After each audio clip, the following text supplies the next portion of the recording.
sore hari ini, Bapak Ibu yang dikasihi oleh Tuhan Yesus Kristus, kita akan bahas topik yang baru sebagai bagian daripada pelajaran kita khususnya untuk konsentrasi pendidikan Kristen. Pada kesempatan ini kita akan bahas dulu sebagai pembuka bicara tentang pengertian psikologi pendidikan agama Kristen. Nah, Bapak Ibu yang dikasihi oleh Tuhan Yesus Kristus, mengapa begitu penting kita mempelajari psikologi hubungannya di dalam pendidikan agama Kristen? Sudah barang tentu Bapak Ibu yang dikasihi oleh Tuhan Yesus Kristus, kita tahu bahwa sejak lahirnya ilmu psikologi adalah bagian daripada ilmu filsafat sebenarnya. Ya, jadi ilmu psikologi itu adalah bagian atau cabang dari ilmu filsafat. Nah, di awal dari lahirnya ilmu psikologi ini yang notabene cabang daripada ilmu filsafat memiliki makna atau pengertian sebagai ilmu kejiwaan. Tetapi seiring dengan perkembangan zaman dan teknologi termasuk juga pertimbangan sistem filsafat, yang mana sistem filsafat itu artinya adalah pertimbangan ontologi yang memiliki arti bahwa ilmu psikologi itu harus memenuhi standar ya keilmuan. Ya. Itu yang dimaksud dengan pertimbangan ontologi. Nah, maka seturut dengan kemajuan dan perkembangan dan riset yang terus-menerus dilakukan oleh ahli-ahli yang bergerak di bidang psikologi, akhirnya memang ilmu psikologi itu semakin lebih memiliki kepastian dasar fondasi ilmu yang kuat dan yang kokoh. Sehingga dengan demikian Bapak Ibu, definisi daripada ilmu psikologi itu tidak hanya lagi membahas tentang masalah kejiwaan, tetapi juga sudah mulai membuka ruang untuk membahas tentang kepribadian. Nah, itu salah satu buah atau produk dari ilmu psikologi yang sudah memenuhi standar prinsip atau syarat ontologi yang berbicara tentang hakikat kenyataan realitas. Nah, kalau ilmu psikologi itu hanya didefinisikan, hanya dimaknai, hanya dimengerti, hanya membahas sebatas masalah kejiwaan, ini kan sifatnya abstrak, Bapak Ibu. Artinya tidak bisa dilihat oleh mata kepala sendiri. Namanya juga kejiwaan. Nah, tetapi kalau sudah bicara masalah kepribadian, ini lebih konkret dia. Mengapa? Karena di dalam kepribadian itu ada bendanya, ada makhluk hidupnya. Salah satu contohnya adalah kita sebagai manusia. Maka dengan demikianlah saya katakan tadi, definisi daripada psikologi itu tidak lagi hanya mendalami masalah kejiwaan, tapi juga lebih luas menyangkut masalah kepribadian. Dengan demikian Bapak Ibu, definisi daripada psikologi itu memang menjadi beragam. Bahkan menjadi luas dia. Karena para ahli yang bergerak di bidang psikologi yang khusus menggumuli dan mendalami ilmu psikologi itu Bapak Ibu, mereka memiliki perbedaan ya, latar belakang pendidikan, juga memiliki perbedaan dalam menyusun teori dan bahkan juga dalam melakukan penelitiannya. Tetapi tidak apa-apa, nggak jadi masalah sebenarnya. Kalau para ahli psikologi itu memiliki definisi atau pemaknaan yang berbeda antara satu dengan yang lain tentang apa yang dimaksud dengan ilmu psikologi. Tidak jadi masalah buat kita. Karena esensinya nanti yang mau kita tangkap, yang mau kita pakai di dalam dunia pendidikan. Nah, yang kedua saya mau jelaskan dalam bagian ini Bapak Ibu, apa yang dimaksud dengan psikologi secara etimologi. Ya. Psikologi secara etimologi berasal dari kata psyche yang berarti jiwa atau napas. Ya, dalam bahasa Alkitab jiwa atau napas itu disebut juga dengan istilah logos. Ya. Atau di dalam ranah ilmu pengetahuan, ya, psikologi itu juga dimaknai salah satu ilmu yang mendalami, ya, tentang masalah kejiwaan atau kepribadian seseorang. Dari definisi etimologi psikologi di atas, Bapak Ibu, maka ada dua hal yang ditegaskan dari definisi psikologi di atas. Yang pertama, jiwa. Apa yang dimaksud dengan jiwa? Jiwa adalah daya hidup rohania yang bersifat abstrak. Ini saya katakan tadi, jiwa itu kan tidak kelihatan, nggak konkret dia, tapi abstrak. Tapi dampaknya ya kelihatan. Jadi ini ibarat seperti angin lah. Angin itu kan abstrak sebenarnya. Tetapi dampaknya, kehadirannya sungguh kita rasakan pada waktu kita merasa ada suasana dingin. Kan begitu kira-kira. Nah, demikian juga halnya dengan jiwa. Ini abstrak dia. Tetapi dampaknya itu terlihat pada waktu manusia itu lahir ke dunia ini. Lalu dia menjalani hidupnya sehari-hari dan juga melakukan segala aktivitas dan tanggung jawabnya. Nah, di sini dikatakan Bapak Ibu, jiwa itu atau roh itu atau logos itu atau napas hidup itu menjadi dinamisator, penggerak. Ya, seorang pribadi atau manusia untuk bisa berbuat atau melakukan segala sesuatu. Dan sekaligus juga bahwa jiwa itu juga mengontrol, mengatur, dan mengendalikan manusia itu harus buat apa, harus kerjakan apa, dan lakukan apa. Ya, jadi ini peran signifikansi daripada jiwa. Sudah barang tentu Bapak Ibu, di dalam konteks bahwa jiwa itu adalah dinamisator atau penggerak dari ya eksistensi manusia itu sendiri, maka jiwa itu juga mendorong manusia untuk menambahkan sesuatu di dalam dirinya. Contohnya, belajar, baca buku. Itu bagian daripada kehadiran jiwa atau kehadiran logos, ya, atau napas hidup di dalam diri kita. Jadi tidak berarti di sini kalau kita sudah hidup, maka kita tidak butuh lagi belajar, kita tidak butuh lagi pengetahuan. Enggak. Tentunya justru karena kita masih hiduplah, kita perlu belajar. Kita perlu menambahkan pengetahuan dan wawasan kita, baik secara rohani dan juga baik secara jasmani dan juga sosial. Hal yang kedua, bagian yang kedua dari psikologi tadi, secara etimologi bicara tentang napas hidup. Napas ini sama dengan artinya nyawa. Di mana nyawa atau napas hidup ini adalah kekuatan jasmania yang tergantung atau yang ada dan hadir di dalam diri kita. Ya, sehingga kita bisa melakukan aktivitas atau melakukan perbuatan-perbuatan ya yang efektif. Termasuk juga bukan hanya sekedar melakukan perbuatan-perbuatan yang benar, yang baik, tapi juga napas itu memungkinkan kita untuk dapat juga berpikir, ya, dan bahkan juga melakukan segala sesuatu. Misalnya di sini adalah bagaimana kita bereaksi terhadap suatu keadaan di sekitar kita, itu kan karena kita masih hidup, karena kita masih punya napas kan gitu. Bagaimana kita bisa punya nafsu makan, minum, dan lain sebagainya, itu kan tidak lepas dari ya karena kita masih hidup. Ini makna pentingnya nafas hidup itu sendiri. Nah, dari definisi secara etimologi tadi, Bapak Ibu, ya, Aristoteles menjelaskan pengertian jiwa itu dalam 3 kategorial. Ya, Aristoteles menjelaskan jiwa itu dalam 3 kategorial. Yang pertama, Bapak Ibu, dia mengatakan bahwa ya bagian yang pertama daripada jiwa itu adalah anima, dalam bahasa Latinnya vegetativa, vegetatif.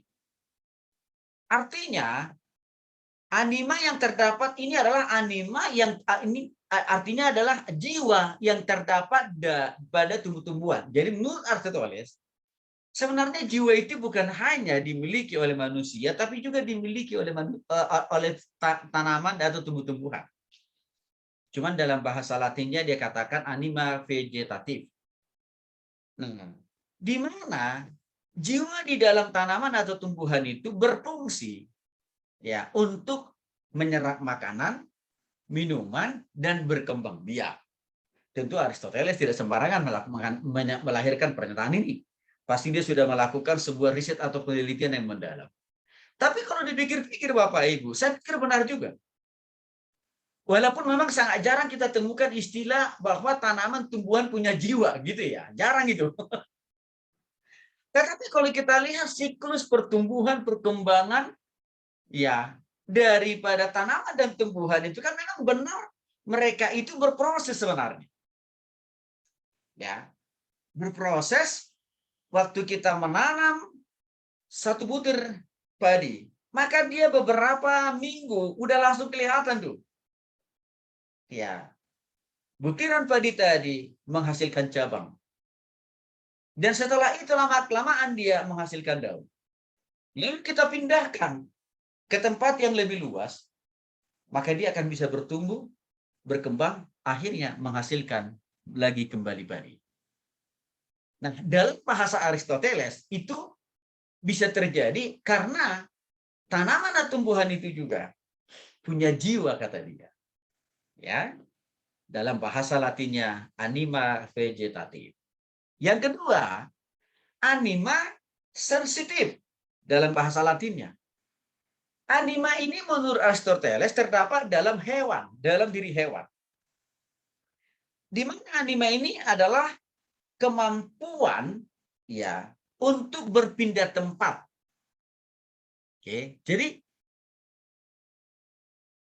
hewan itu bisa pindah dari satu tempat ke tempat yang lain, apakah dalam konteks dia mau mencari makanan, karena mungkin di tempat yang lama dia sudah tidak lagi punya sumber makanan, ya itu dikatakan oleh Aristoteles karena ada jiwa yang menggerakkan dia. Karena hewan itu memiliki jiwa untuk menggerakkan dia mencari sumber-sumber asupan makanan yang baru. Itu kata Aristoteles. Nah, di samping itu, hewan itu juga bisa dapat membedakan apakah makanan ini sesuatu hal yang berguna buat dia atau tidak. Juga diakibatkan karena tadi hewan itu juga punya jiwa. Ya. Bahkan hewan itu dapat mengamati, mengingat dan merasakan. Ya. Tentang sesuatu yang akan terjadi di dalam dirinya. Kata Aristoteles, ini juga tidak lain tidak bukan bagian daripada peranan jiwa. Atau dalam bahasa Latinnya tadi, anima sensitiva. Lalu pertanyaan lanjutannya, bagaimana dengan manusia? Ya, nah, Bapak Ibu dikasih oleh Tuhan Yesus Kristus, jiwa di dalam konteks manusia dimaknai oleh Aristoteles ya sebagai anima intellectiva. Ya, anima intellectiva. Nah, jadi dalam konteks ini Aristoteles berpendapat jiwa yang ada dalam diri manusia itu memampukan manusia untuk bisa berpikir dan juga untuk bisa berkemampuan untuk melakukan sesuatu hal yang lebih baik dan lebih baik lagi. Ini dalam konteks pemahaman jiwa ya di dalam diri manusia. Dan saya kira pandangan Aristoteles ini sesuatu hal yang bagus juga. Karena memberikan sebuah identifikasi yang lebih spesifik, yang lebih detail kepada kita tentang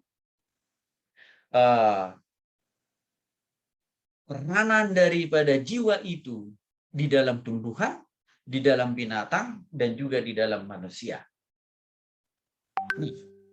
Hal berikut. Lalu bagaimana pendapat Alkitab tentang pembagian roh, jiwa, dan tubuh manusia? Kita lihat dulu dalam 1 Tesalonika 5 ayat 23. Boleh Mas Wahyudi bacakan dulu? 1 Tesalonika 5 ayat 23. 1 Tesalonika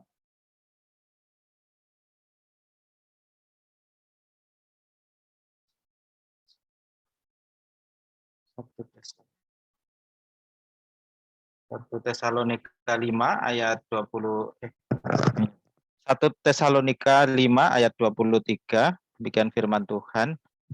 Semoga Allah damai sejahtera menguduskan kamu seluruhnya, dan semoga roh, jiwa, dan tubuhmu terpelihara sempurna dengan tak bercacat pada kedatangan Yesus Kristus Tuhan kita. Kita menjelaskan lebih komprehensif tentang pembagian roh, jiwa, dan tubuh manusia. Jelas sekali saya kira tadi dalam 1 Tesalonika 5 ayat 23. Semoga Allah damai sejahtera menguduskan, menyucikan manusia itu. Mulai dari mana? Rohnya, jiwanya, dan tubuhnya. Jadi pertobatan kepada Yesus itu bukan hanya pertobatan di hati ya, tapi juga harus membawa kepada pertobatan di dalam jiwa dan juga pertobatan, perubahan di dalam penggunaan tubuhnya. Nah, dikatakan juga di sini ya bahwa roh, jiwa, dan tubuh kita juga harus terjaga dengan sempurna, tak bercacat. Itu maksudnya sempurna ya, sampai kedatangan Tuhan Yesus yang kedua kali. Kesimpulannya apa? Jelas sekali Alkitab memberikan jawaban penjelasan yang lebih komprehensif bahwa manusia itu memang punya roh. Ya, yang di dalam perspektifnya Aristoteles tadi menempatkan roh itu sejajar dengan jiwa. Tapi kalau saya lihat, Alkitab justru lebih memberikan pembeda, pemahaman yang lebih dalam, bahwa jiwa itu beda dengan roh. Ya, jiwa itu beda dengan logos atau napas hidup. Yang paling esensial di dalam kehidupan manusia itu adalah logos atau napas hidup atau roh. Itu yang paling esensial sebenarnya. Ya. Lalu setelah itu masuklah dalam ranah jiwa. Jiwa itu, saudaraku, dibagi atau diklasifikasi menjadi 3 bagian lagi. Apa itu? Akal atau pikiran. Itu bagian dari jiwa. Yang kedua, emosi atau perasaan. Itu bagian dari jiwa. Kehendak atau keinginan juga ini bagian daripada jiwa. Bisa dipahami tadi definisi Aristoteles tadi bisa dikatakan masih agak dangkal sebenarnya. Karena mungkin beliau belum terlalu melihat dari perspektif Alkitab. Sehingga definisi yang beliau lahirkan tadi tidak sampai menyentuh kepada hal yang lebih esensial atau hal yang lebih mendasar dari kehidupan manusia, yaitu roh. Nah, tapi untuk kita sebenarnya belajar ilmu psikologi ini tidak boleh lepas dari Alkitab. Nggak boleh. Harus selalu kita mempelajari, mendalami psikologi dari tinjauan Alkitab sebagai pondasinya. Ya. Nah, lalu ranah yang ketiga dikatakan tubuh. Berarti ini kan bicara masalah panca indera kita. Mulai dari ujung rambut sampai dengan ujung kaki.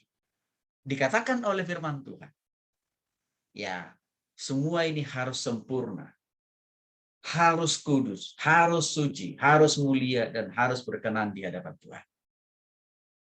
Tetapi Bapak Ibu harus saya ingatkan, sejak kejatuhan manusia ke dalam dosa, kekudus, kesempurnaan roh, jiwa, dan tubuh kita tidak lagi 100% seperti standar yang telah Tuhan buat di awal waktu menciptakan Adam dan Hawa sebelum jatuh ke dalam dosa.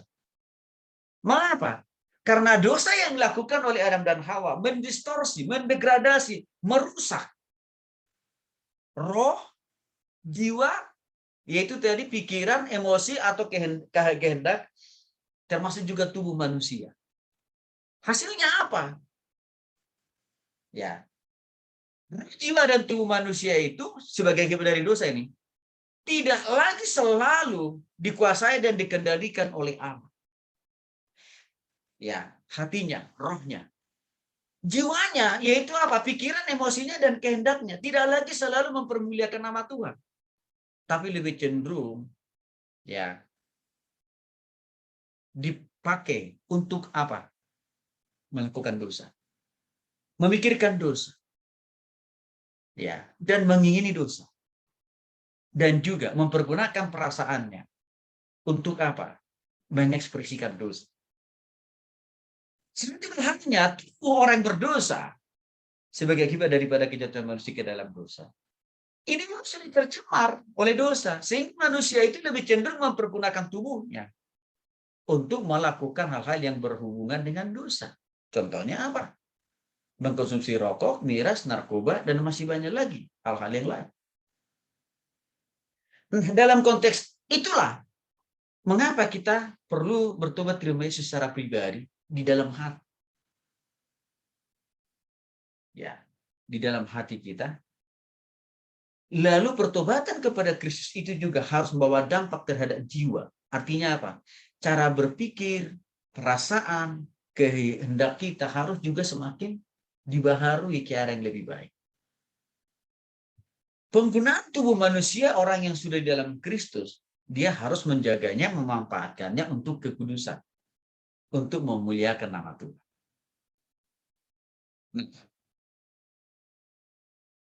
Dengan demikian Bapak Ibu, apakah kita masih perlu tetap belajar ilmu psikologi? Walaupun roh, jiwa, dan tubuh kita sudah di dalam Kristus dan Kristus di dalam kita. Mengapa? Sebelum saya jelaskan lebih lanjut tentang hal itu, saya mau menjelaskan lagi secara etimologi psikologi. Memberikan arti. Sekali lagi, psikologi itu mempelajari tentang jiwa ataupun gejala-gejala kejiwaan, juga proses maupun latar belakang. Jadi contohnya, ya seseorang yang dikategorikan gila, ya maka di sana ilmu psikologi akan masuk menelusuri dan mendalami apa sih yang menjadi sebab musabab orang ini bisa ya jadi gila. Nah, ilmu psikologi yang di sana nanti akan coba melakukan diagnosa, ya. Dan mungkin juga ilmu psikologi akan berusaha memberikan treatment, langkah-langkah pemulihan. Yang saya katakan tadi belum tentu juga itu akan bisa pulih total. Nah, dalam perspektif yang lain bahwa ilmu psikologi itu juga menjelaskan bagaimana membedakan antara ilmu jiwa dengan psikologi. Ilmu jiwa adalah ilmu yang secara luas membahas tentang kejiwaan yang terdiri dari, saya sudah jelaskan, akal, emosi, perasaan, kehendak. Itu ranahnya yang didalami oleh ilmu kejiwaan.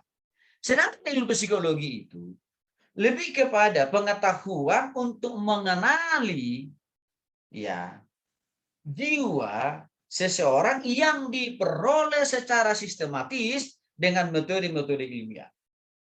Jadi memang psikologi itu dia punya kerangka kerja, kerangka berpikir ya yang sistematis dengan berbagai metode-metode yang ada.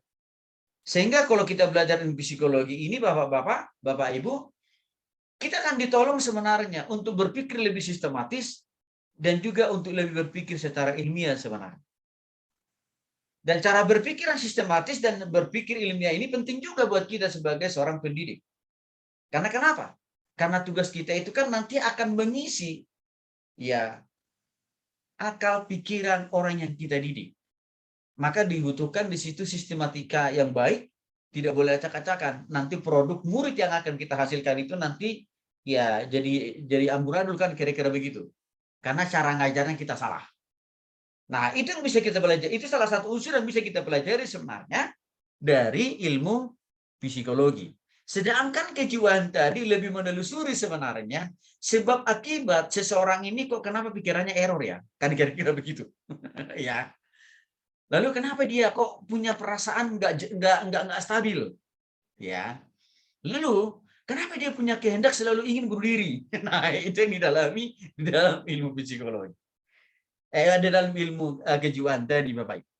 Nah, definisi para ahli psikologi modern memberikan definisi psikologi itu memang menjadi lebih maju dan berkembang. Beda tadi waktu awal mulanya muncul ilmu kejiwaan ini atau ilmu psikologi ini. Yang dulu ilmu psikologi itu hanya menyinggung masalah tentang kejiwaan. Tetapi seiring dengan perkembangan ilmu pengetahuan, para psikolog yang mendalami ilmu psikologi, yang berpikiran modern, mereka memberikan definisi agak lebih luas memang. Maka mereka mendefinisikan psikologi sebagai ilmu pengetahuan yang berusaha memahami perilaku manusia, alasannya, dan cara melakukan sesuatu, dan juga memahami bagaimana makhluk tersebut berpikir dan berperasaan. Nah, di sini kan ada perluasan, di mana ilmu psikologi itu, ya, Bapak Ibu, lebih dimaknai lebih luas, lebih dalam, tapi juga ya lebih aplikatif.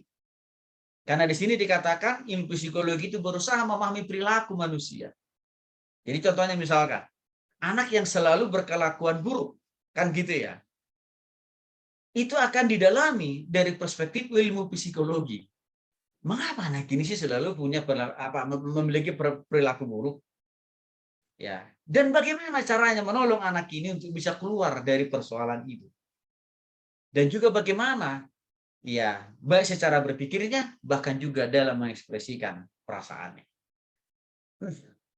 Psikologi dapat juga didefinisikan sebagai kajian saintifik tentang tingkah laku dan proses mental organisme. Maka ada 3 hal yang paling menonjol dari definisi psikologi ini, yaitu apa? Saintifik berarti artinya apa? Metode dan cara yang dipakai untuk mendiagnos. Ya, seseorang yang punya perilaku buruk itu harus melalui sebuah sistem, melalui sebuah aturan-aturan atau kaidah-kaidah keilmuan. Berarti dalam hal ini perlu dilakukan riset. Ya, itu maksudnya berhubungan dengan saintifik. Di sisi yang lain, dalam ilmu psikologi itu juga akan dipelajari faktor-faktor yang menjadi sebab penyebab seseorang ini punya tingkah laku yang buruk. Ya, apa sumber-sumbernya? Apa faktor pemicunya? Ya. Dan yang ketiga, proses mental. Artinya, ilmu psikologi akan menolong juga seseorang yang berperilaku buruk ini. Ya, bagaimana dia bisa ditolong, bagaimana bisa dia dididik, bagaimana dia bisa diubahkan menjadi lebih baik. Nah, itu peranan daripada ilmu psikologi. Maka dengan demikian Bapak Ibu, psikologi dapat dibagi menjadi 2 bagian besar. Yang pertama psikologi umum atau psikologi murni. Ya, general psikologi. Psikologi umum atau psikologi murni ini lebih banyak mengkaji perilaku pada umumnya. Ya. Saya sudah sebut contohnya tadi, ya. Kecenderungan perilaku seorang anak yang selalu nakal.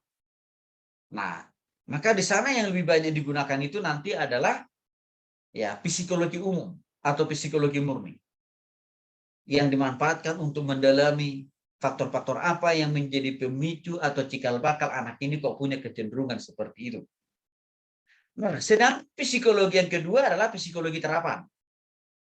Salah satu daripada psikologi terapan ini yang mau kita dalami hari ini, yaitu psikologi pendidikan. Nah, psikologi terapan ini, Bapak Ibu, adalah psikologi yang mengkaji atau mendalami perilaku setiap orang per orang dalam satu keadaan, dalam satu situasi, dalam satu konteks atau objek tertentu. Jadi memang psikologi terapan ini dia lebih masuk, lebih spesifik dan lebih detail masuk ke dalam setiap ranah dan konteks hidup orang secara pribadi-pribadi. Sedangkan psikologi murni tadi atau umum tadi dia general saja. Ya, hanya general saja. Nah, untuk itu mari kita melihat lebih jauh lagi beberapa pengertian atau jenis sekalian, jenis-jenis psikologi terapan tadi. Yang pertama adalah psikologi pendidikan. Artinya, psikologi pendidikan adalah cabang psikologi yang secara khusus ya mengkaji perilaku orang per orang dalam konteks situasi belajar dengan tujuan untuk menemukan berbagai fakta atau generalisasi dan teori-teori psikologi berkaitan dengan pendidikan yang diperoleh melalui metode ilmiah tertentu dalam rangka mencapai efektivitas proses pendidikan pembelajaran. Contoh konkretnya Bapak Ibu. Dalam konteks psikologi pendidikan, seorang guru akan ditolong bagaimana memahami pola cara berpikir setiap anak didiknya yang pasti berbeda satu dengan yang lain. Ilmu psikologi akan menolong kita sebagai seorang pengajar dalam konteks itu. Termasuk juga dengan ilmu psikologi, seorang guru akan ditolong bagaimana bisa mendidik, menopang, dan menolong cara anak yang cara berpikirnya lambat. Ya. Di samping itu, ilmu psikologi sangat penting juga bagi seorang guru dalam mengatasi anak yang nakal. Termasuk juga memperlakukan, mendidik anak yang memiliki kecerdasan yang luar biasa. Itu akan banyak kita dapatkan dari psikologi pendidikan. Nah, yang kedua ada namanya psikologi perkembangan. Psikologi ini mengkaji perilaku individu yang berada dalam proses perkembangan, mulai dari dalam rahim, lalu dia lahir ke dunia ini, lalu dia menjadi anak-anak, lalu dia sekolah SD, PAUD, TK, SD, SMP, sampai perguruan tinggi, bahkan sampai akhir hayat, artinya sampai dipanggil Tuhan. Itu namanya psikologi perkembangan. Nah, mungkin sebagian ada sebagian juga dari antara Bapak Ibu yang sudah dapat mata kuliah itu sebenarnya. Sehingga saya Pak Eda sudah dapat mata kuliah itu tuh, mata kuliah psikologi perkembangan. Nah, Mas Wahyudi mungkin belum sama Bu Sarlota. Nah, itu nanti akan dijelaskan tahapan-tahapan atau progresitas perkembangan setiap manusia itu mulai dari rahim sampai dipanggil oleh Tuhan alias inna illahi. Ya, menarik juga tuh mata kuliah itu. Karena itu sebenarnya mata kuliah bagian dari mata kuliah pendidikan sebenarnya. Nah, ada yang namanya psikologi kepribadian. Apa ini? Ilmu psikologi yang mengkaji atau mendalami individu lagi-lagi secara detail, secara khusus dilihat dari aspek-aspek kepribadiannya. Contoh misalkan seorang laki-laki, Bapak Ibu, kok kenapa ya dia punya sifat kewanita-wanitaan gitu, itu nanti bisa didalami lewat ilmu psikologi kepribadian ya. Atau seorang wanita, kok kenapa perilakunya, tindak tanduknya pinginnya jadi seperti laki-laki, nah gitu kira-kira gitu ya. Nah itu nanti didalami di dalam psikologi kepribadian ya. Jadi memang kalau kita lihat psikologi terapan ini memang lebih detail, dia lebih khusus. Nah, ada namanya psikologi klinis. Artinya adalah ilmu yang mempelajari atau mengkaji perilaku individu untuk keperluan penyembuhan klinis. Ya. Nah, misalnya istrinya Bang Renol itu Dokter Lucy pasti belajar ini nih.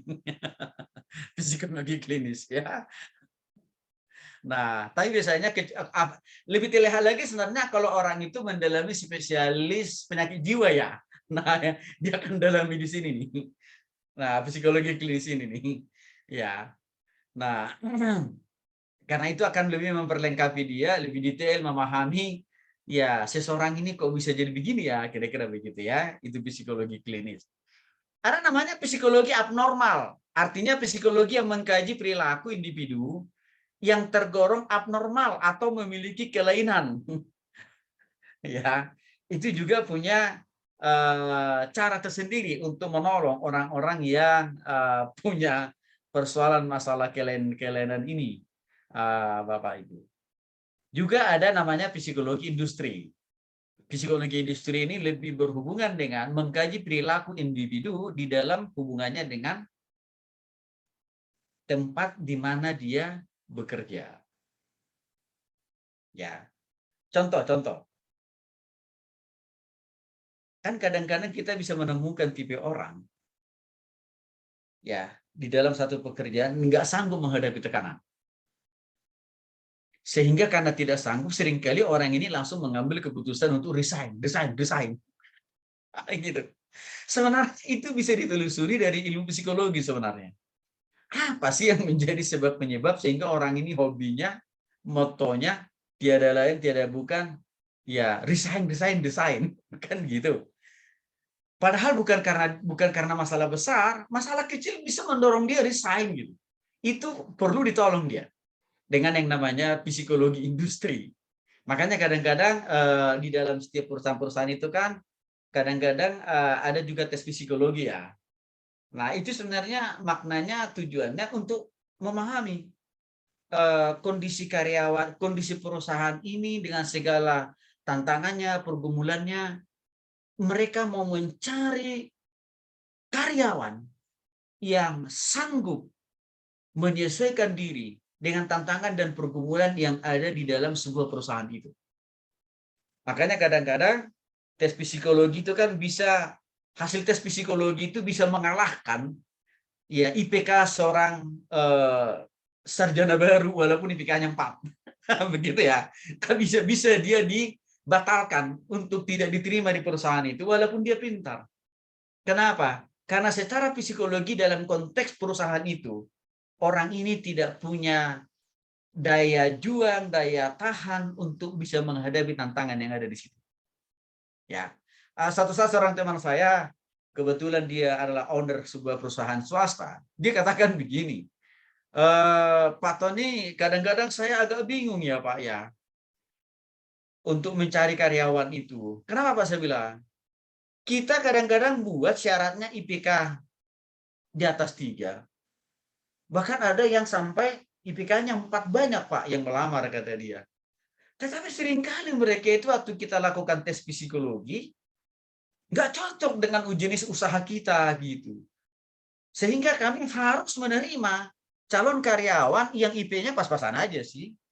Tetapi daya juangnya, daya tahannya kuat gitu. Nah, jadi di sini pentingnya sebenarnya psikologi yang berhubungan dengan industri. Itu termasuk juga misalkan untuk penerimaan tentara kan sangat kuat ini. Ilmu psikologi ini nih.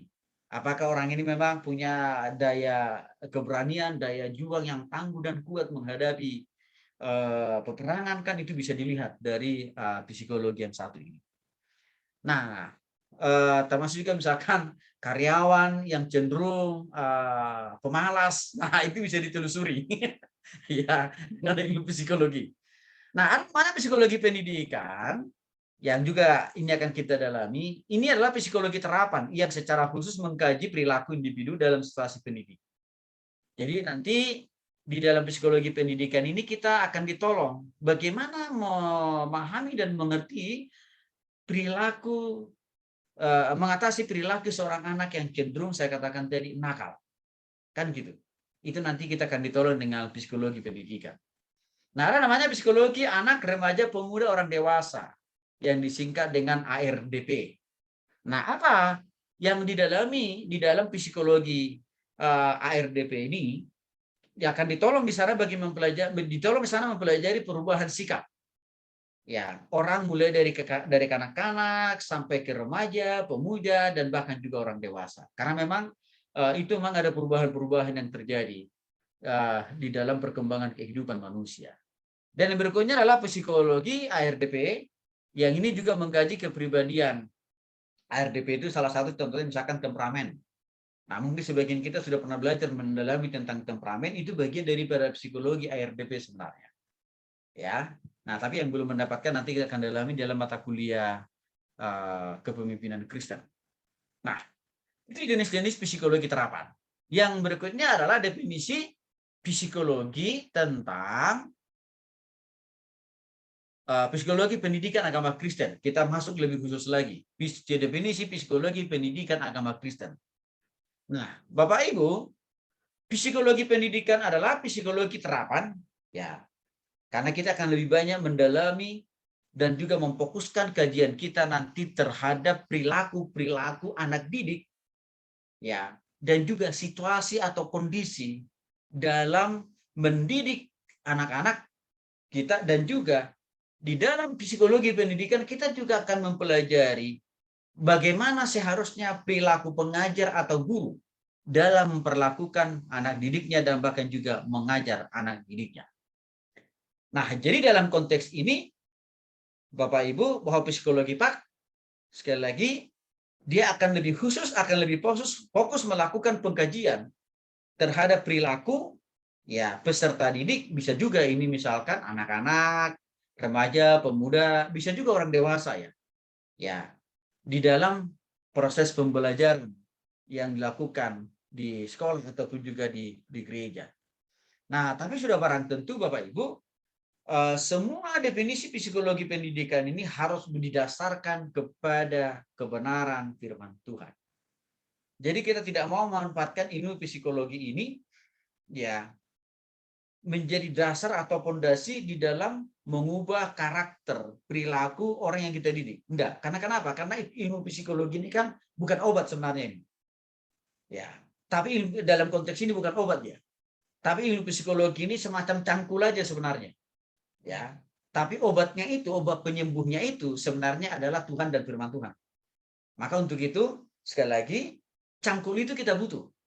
Ya, contohnya misalkan petani orang Jawa beda model cangkulnya dengan petani orang Batak. Bedanya di mana? Kalau petani orang Jawa cangkulnya itu, gagang cangkulnya itu cuma 1 meter. Mengapa itu bagi orang Jawa relevan dan cocok? Karena itu sudah dari sononya turun temurun. Ya. Nah, dari sudut psikologi, mereka lebih nyaman dengan punya gagang cangkul yang hanya 1 meter. Tetapi bagi orang Batak, gagang cangkul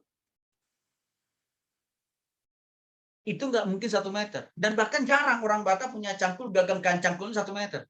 Harus lebih, minimal 1,5 meter. Nah, secara psikologi, bagi orang Batak itu lebih nyaman. Karena kenapa? Itu sudah diajarkan, sudah dipakai oleh kakek nenek moyang. Alasannya mungkin begini, kalau gagang cangkulnya panjang, ya satu, ya tenaga, ya hasil dari tanah yang akan dicangkul itu lebih banyak, kan gitu. Di situ dia. Tapi orang Jawa, petani orang Jawa mungkin berpikir, wah kalau terlalu panjang itu terlalu mengeluarkan banyak tenaga. Memang konsekuensinya akan mengeluarkan banyak tenaga kan. Dan itu cepat lelah, kira-kira begitu. Maka orang Jawa berpikir sekarang secara psikologis, lebih baik ya pegang gagang cangkulnya itu nggak usah terlalu panjang. Nah, itu di situ aja, Bapak Ibu, ya sadar atau tidak sadar, di sana masuk ilmu psikologinya sebenarnya. Ya. Nah, jadi untuk itulah saya katakan, jadi dasar daripada psikologi pendidikan Kristen itu harus berbasis pada Alkitab. Nah, karena kita bicara masalah tentang psikologi pendidikan, maka kita harus pahami juga apa definisi daripada pendidikan. Pendidikan berasal dari kata didik dan mendidik. Ya, dari situ asal kata, dasar dari kata pendidikan. Didik dan mendidik. Yang artinya apa? Memelihara dan membantu serta melatih. Ini luas. Memelihara, membentuk, dan melatih. Jadi bisa dikatakan tugas seorang pendidik itu sangat besar. Ya, karena tadi di sana ada pemeliharaan supaya anak itu, supaya siswa itu bertumbuh rohani, jasmani, dan aspek-aspek yang lain. Tapi tidak hanya ya sampai dididik itu saja tujuannya, tapi juga membentuk menjadi pribadi yang lebih baik. Dan aspek yang ketiga, melatih dia yang tadinya tidak dapat melakukan sesuatu, harus bisa melakukan sesuatu itu. Ya. Nah, dalam Kamus Besar Bahasa Indonesia, pendidikan itu diartikan sebagai proses mengubah sikap dan tata laku atau perilaku ya seseorang atau sekelompok orang dalam usaha mendewasakan manusia melalui upaya pengajaran dan pelatihan. Jadi dalam perspektif ini Bapak Ibu, bahwa pendidikan itu tidak hanya berorientasi pada pemenuhan isi otak, tetapi harus juga ya pengetahuan yang didapat oleh seseorang itu harus mengubah sikapnya, sikap hatinya, cara berpikirnya, cara berkomunikasinya, lalu aspek apa lagi? Perilaku, tindakan, dan perbuatan. Ya, dan kalau kita berhadapan dengan, kalau dalam konteks ruang kelas, ya, yang notabene kita punya anak didik lebih dari satu, maka tujuan kita harus mengubah tadi sikap hati, pikiran, ya, perilaku, tindakan, dan seluruh aspek kehidupan yang ada di dalam kelas itu sendiri.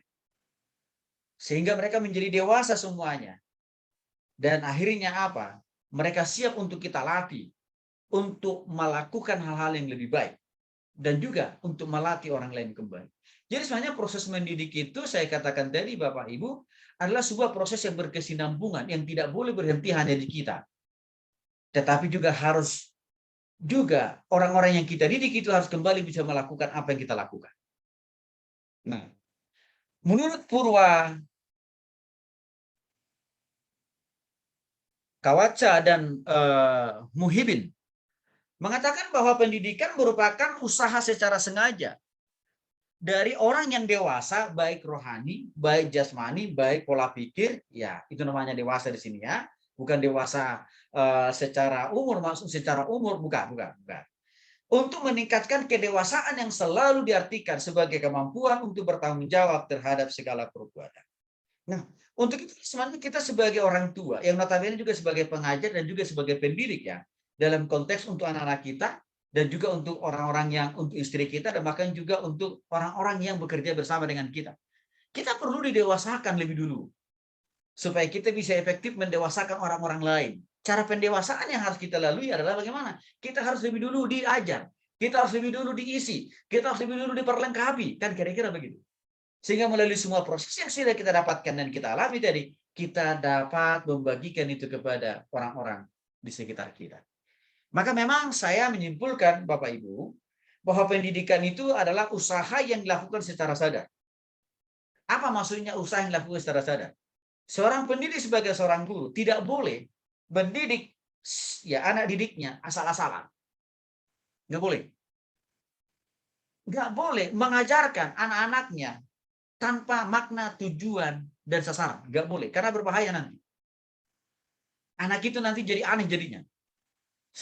Karena kita memakai pola dan cara mendidik yang salah. Jadi tadi maksud dengan di sini dilakukan secara sadar. Artinya apa? Penuh dengan tanggung jawab.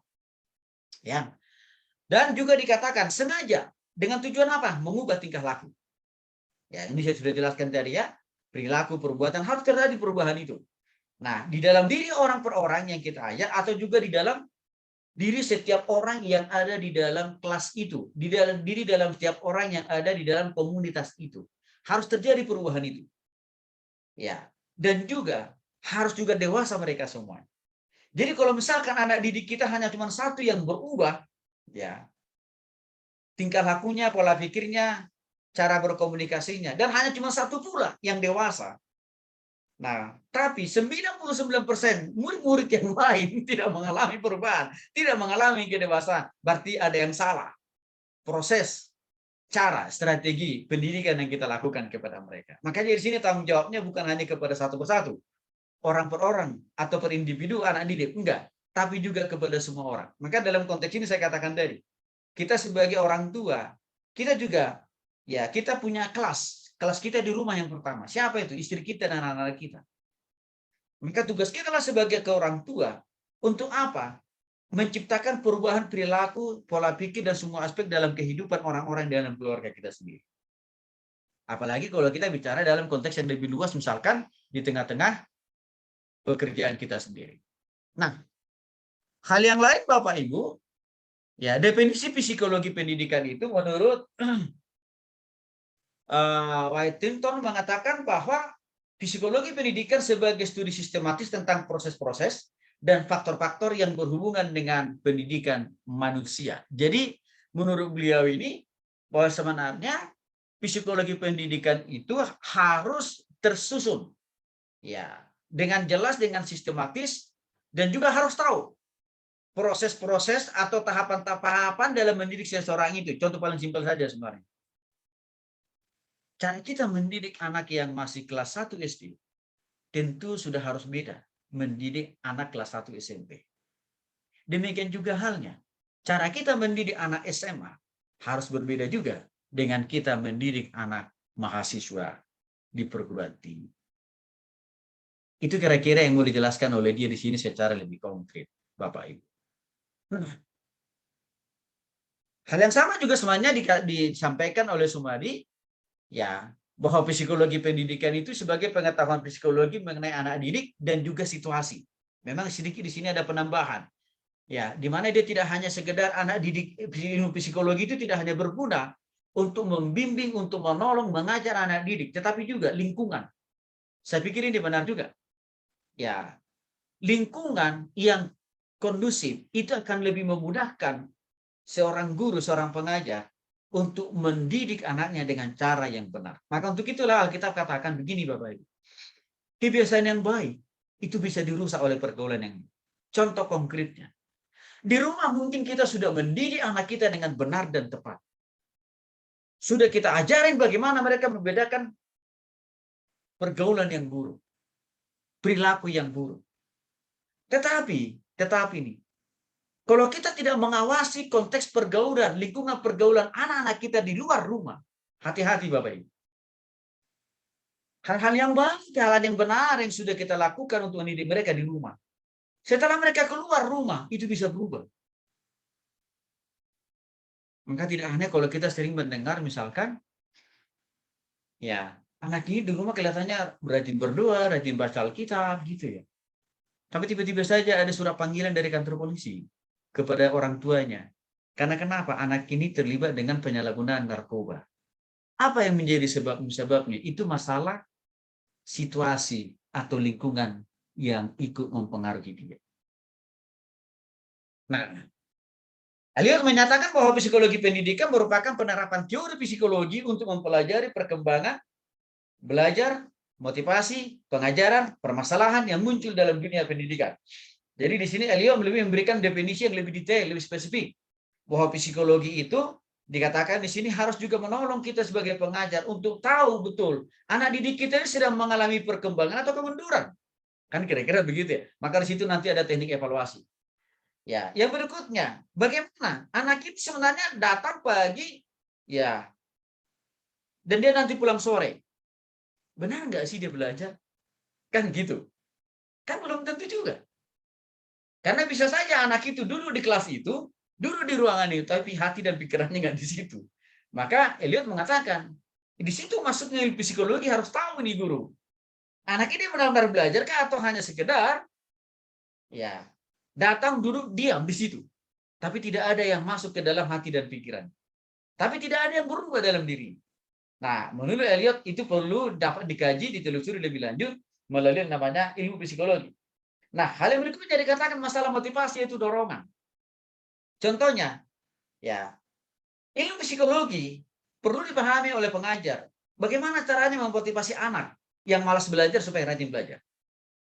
Di sisi lain, ilmu psikologi perlu bagi guru, perlu bagi orang tua supaya tahu bagaimana cara mengajar yang efektif dan juga menyelesaikan persoalan dihadapi oleh anak didik. Ya. Nah, itu dari beberapa ahli. Tapi intinya saya menyimpulkan bahwa bahwa psikologi pendidikan itu ya saya menyimpulkan merupakan ilmu yang mempelajari bagaimana kita mengimplementasikan konsep atau teori-teori di dalam psikologi untuk menolong kita efektif dan produktif di dalam mendidik orang. Ya, itu intinya yang saya lihat sih sebenarnya. Apa saja ranah atau ruang lingkup daripada psikologi pendidikan? Pada dasarnya psikologi pendidikan sebenarnya mempelajari seluruh tingkah laku manusia. Itu pada prinsipnya. Memang psikologi mempelajari seluruh tingkah laku manusia. Ya, terutama yang terlibat dalam proses mengajar dan belajar. Contohnya adalah bagaimana seorang guru mempelajari perilaku siswa yang berbeda dalam memahami pelajaran. Kadang-kadang kan di kelas itu ada tipe anak yang ya satu kali kita sampaikan sesuatu dia cepat nangkep dan mengerti. Tapi itu hanya cuma 1% mungkin. Tapi lebih banyak lagi kita menjumpai anak ya harus berkali-kali kita jelaskan baru dia paham. Bahkan sudah berbusa-busa ini mulut menjelaskan, nggak paham-paham juga. Nah, di sana ilmu psikologi akan menolong guru bagaimana mengatasi persoalan-persoalan seperti itu. Nah, yang kedua Bapak Ibu, ruang lingkup psikologi pendidikan itu adalah itu tadi mempelajari perilaku siswa dalam mengikuti proses belajar mengajar yang mereka ikuti di kelas. Tapi juga sekaligus psikologi ilmu pendidikan itu juga menolong guru bagaimana dia harusnya bersikap, bertindak dan juga mengajar anak-anak muridnya yang punya tindak tanduk atau perilaku yang berbeda satu dengan yang lain. Ya, contoh, seorang guru yang selalu marah-marah setiap kali kelas tanpa sebab musabab, artinya tanpa ada kesalahan yang dilakukan oleh gurunya, kan gitu. Ini sebenarnya bisa juga ditelusuri lebih jauh dari ilmu psikologi.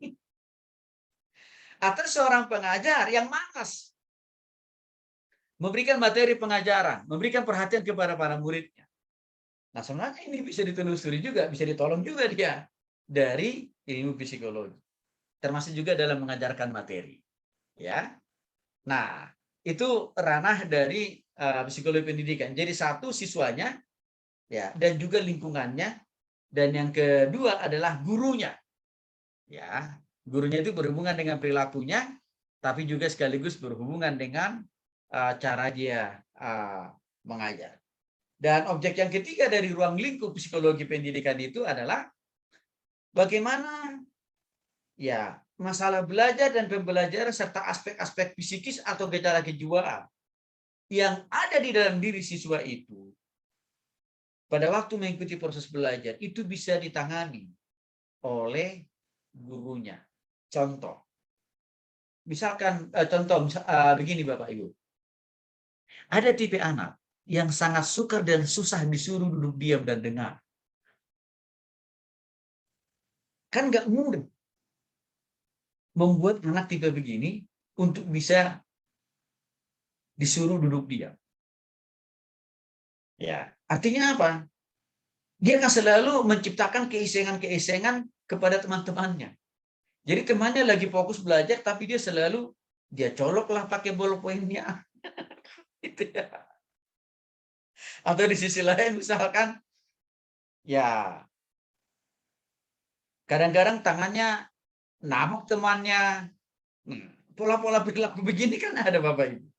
Nah, di sana ilmu psikologi akan menolong seorang guru bagaimana menghadapi perilaku anak yang seperti itu. Hal yang lain adalah sumbangsi psikologi pendidikan dalam proses pembelajaran. Pentingnya peranan atau dampak atau kegunaan psikologi pendidikan dalam proses belajar. Yang pertama Bapak Ibu, kita harus menyadari bahwa setiap perkembangan siswa itu berbeda satu dengan yang lain. Walaupun mungkin ada anak yang kembar. Tetapi toh juga anak yang kembar yang hanya dibedakan kelahirannya itu hanya hitungan menit ya. Juga tidak sama 100% pola pikir, sifat, karakter, dan juga perkembangan mereka. Apalagi Bapak Ibu kalau kita kan mayoritas menemukan ada didik kita yang tidak selalu kembar. Dengan segala macam latar belakang perbedaan, ini makin membutuhkan ya peranan psikologi bagi seorang pendidik. Jadi Bapak Ibu, apabila seorang guru sudah memahami bahwa setiap perkembangan karakteristik anak itu berbeda-beda satu dengan yang lain karena dia mungkin sudah mendalami mempelajari peranan ilmu psikologi, maka kita dapat mendiri dan mengajar dan menyesuaikan diri terhadap perbedaan karakteristik, perbedaan pola pikir, perbedaan latar belakang dari setiap anak didik kita. Contoh yang paling konkret misalkan cara mengajar anak PAUD Pasti berbeda dong dengan cara mengajar anak TK. Walaupun sebenarnya ini hanya masalah umur saja, beda-beda tipis. Tapi di situ dia cara mengajarnya beda. Bahkan juga cara mengajar anak SD, SMP, sampai mahasiswa. Ini juga punya pola cara yang berbeda. Disitulah ilmu psikologi bagi seorang pengajar menjadi amat dan sangat penting. Yang kedua, psikologi pendidikan itu sangat berguna juga untuk memberikan pemahaman secara alamiah dalam aktivitas belajar di ruang kelas. Jadi, psikologi pendidikan dalam konteks ini membekali guru bagaimana proses pembelajaran secara umum di ruang kelas bisa berjalan dengan baik sesuai dengan karakteristik murid yang berbeda-beda. Nah, memang didorong di situ seorang guru harus punya kemampuan untuk mengkolaborasikan ya cara, strategi, teknik supaya bisa menjawab kebutuhan ya anak-anak didiknya. Jadi keberhasilan guru di dalam kelas ya akan jauh lebih efektif kalau dia memahami atau mengerti betul karakteristik anak didik. Untuk itulah kenapa sebenarnya misalkan kalau pertemuan awal dalam pelajaran itu kan selalu ada perkenalan yang dilakukan oleh para guru kan. Nama lengkap, oke, latar belakang keluarganya, apa pekerjaan orang tuanya, oke, di mana tempat tinggalnya, bahkan kadang-kadang diperluas juga agamanya apa, kan gitu ya. Dan juga dia lahir, besar, atau dari suku mana. Sebenarnya kan itu penting, bukan dalam rangka untuk melakukan diskriminasi penilaian, bukan. Tapi supaya guru itu tahu, oh iya ya, orang ini punya latar belakang yang seperti ini. Maka dari situ akan kita tahu nanti, di dalam proses pembelajaran, kalau dia punya ada kecenderungan yang negatif, oh berarti memang sikap dia yang cenderung negatif tadi itu, memang itu tidak berdiri sendiri, tidak lahir sendiri kan itu enggak. Tapi pasti ada dipengaruhi oleh latar belakang. Ya, itu salah satu faktornya. Sehingga kalau guru tahu itu, latar belakang setiap anak-anak didiknya, maka dia akan menjadi efektif dan kreatif di dalam menyampaikan materi pengajaran. Ya. Nah, lalu yang berikutnya adalah sumbangsi dari psikologi pendidikan itu bagi seorang guru adalah memberikan pemahaman mengenai perbedaan individu. Kita tahu Bapak Ibu bahwa di dunia ini tidak ada satu individu yang sama, termasuk yang kembar sekalipun. Dan tidak bisa kita tolak anak-anak murid kita, anak-anak ajar kita itu, anak-anak siswa kita itu kan mereka punya perbedaan. Jadi, taruhlah misalkan dalam kelas itu ada 50 orang. Maka minimal mereka itu punya perbedaan satu antara satu dengan yang lain. Bayangkan Bapak Ibu kalau misalkan anak didik kita itu lebih dari 50 orang. Dalam memahami jumlah perbedaan karakter, pola pikir, latar belakang yang begitu banyak tadi Bapak Ibu. Di sana kita akan ditolong oleh ilmu psikologi. Ya, untuk dapat memahami dan mengerti dan juga memberikan pengajaran dan pelayanan terhadap anak didik kita yang penuh dengan perbedaan-perbedaan itu. Belum lagi misalkan Bapak Ibu kalau misalkan mengajar di sekolah luar biasa, SLB, yang notabene di sana rata-rata anaknya itu adalah anak-anak yang punya kekhususan. Nah, saya melihat di situ dibutuhkan ya seorang guru memahami ilmu psikologi. Dan tidak hanya itu saja, seorang guru di sana harus juga punya daya kesabaran yang harus luar biasa. Karena apa? Bisa dibayangkan Bapak Ibu, orang yang tidak bisa melihat, gimana cara ngajarinnya? Orang yang tidak bisa melihat, gimana cara ngajarinnya? Gimana Bapak Ibu itu? Di sanalah peran ilmu psikologi memperlengkapi guru. lewat ilmu psikologi itu mengajar anak yang tidak bisa melihat, bahkan yang tidak bisa mendengar. Ditambahkan lagi, gurunya harus sudah sungguh-sungguh dalam Tuhan, ya. Maka saya lihat di sana juga tidak sembarangan. Tidak semua guru, tidak semua dosen bisa menjadi pengajar yang efektif di sana. Ya, maka saya lebih mengatakan itu ada panggilan khusus. Yang keempat, psikologi pendidikan berguna juga memberikan pemahaman tentang metode. Apa ini? Cara, strategi mengajar. Ya, sudah barang tentu metode dan cara atau strategi mengajar itu kan tidak boleh kita samakan. Polanya kepada anak SD, ke SMP, SMA, sampai mahasiswa kan nggak boleh. Karena nanti nggak nyambung. Sama aja misalkan, anak kita yang hanya beda lahirnya mungkin 1 tahun ya. Cara mengajarnya saja kita beda. Strategi membimbingnya juga beda. Perbedaan jenis kelamin juga mengharuskan kita untuk memiliki cara yang berbeda juga. Tapi tenang saja Bapak Ibu, ilmu psikologi sebenarnya di situ hadir untuk menolong kita. Nah, yang kelima, ilmu psikologi itu memberikan sumbangsi kepada kita supaya mampu memahami masalah anak didik dan apa sebab musabab anak ini berkelakuan buruk. Apalagi karena setiap anak didik itu kan memiliki perbedaan usia, budaya, penghasilan orang tua kan mempengaruhi juga itu. Ya, dan lain-lain. Perbedaan-perbedaan itu bisa melahirkan gesekan, bisa melahirkan konflik. Contoh misalkan, anak didik yang merasa ekonomi orang tuanya lebih baik.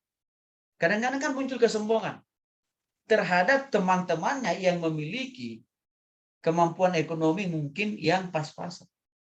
Nah, pola pikir yang seperti ini kadang-kadang kita tidak hanya menemukan 1-2.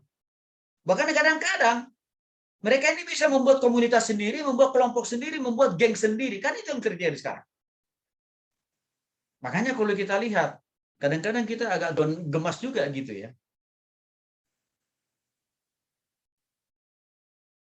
Hari-hari ini di mana-mana orang senang menciptakan komunitas, tapi dengan motivasi, dengan tujuan untuk membuat kelompok-kelompok geng-geng. Dan anehnya, kelompok geng-geng yang mereka buat itu tidak lain dan tidak bukan hanya sekedar untuk menghabisi geng yang lain. Lucu kan Bapak Ibu? Dan setelah ditelusuri, mereka itu masih anak-anak kok. Ya. Nah, artinya apa? Di situ kan berarti guru berperan dong. Bukan hanya guru, orang itu juga berperan. Maka saya lihat ya, psikologi pendidikan ini bukan hanya digunakan, bukan hanya penting bagi kita yang notabene sebagai guru, enggak loh. Tapi sebagai orang tua penting loh ini. Karena gini, pertama kali anak itu bisa membedakan ini buruk, ini benar. Itu kan dari keluarga sebenarnya.